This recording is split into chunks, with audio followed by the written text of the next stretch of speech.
Alright, so for exchanging a resin cartridge, right now we have durable resin, we want gray. We have either a screw cap or a push top.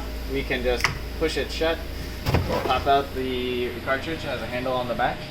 We want to switch it to gray right here. Some of the newer resins have this screw top, so just loosen it a little bit. Pop it in. After you do that, you should see it's been recognized on the screen. Okay, now we have to change out the tank. So this one is durable, so we're going to grab the old durable box. The wiper pulls directly straight out. And then the tank here pulls forward. If you have the wiper piece here in front of the side, it won't pull out, so just move it toward the middle. Inside your box you have a little cover and the wiper fits right here. It doesn't snap fit or anything, just lays on top. Then we grab our new resin and do the opposite procedure. We want to avoid touching the bottom of the resin tank with our fingers. There's a window that the laser goes through, so you want to keep that clean. Then don't forget to put the wiper back in and just push it to secure.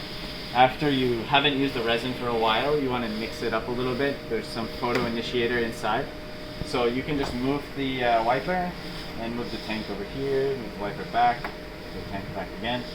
Also during this time, you can take a look at the bottom of the resin tank to note any pieces that may be stuck onto the bottom from a failed print, as well as the resin that flows over the top of the wiper. If you see any chunks that kind of fall over that little waterfall of resin, then you want to take those out. If you get some resin that's stuck on there, you can use just your fingernail through the glove to peel up a little bit on the edge and peel it off and just throw it in the biohazard waste. If the tank looks like this, like it's pretty cloudy, and your prints start to fail, then you'll want to replace the tank, and you can just pour this semi-used resin into the new tank. There's two types of tanks. This orange one is like a normal one, and then you see some of them will be like LT. Some of the advanced or the newer resins will use those.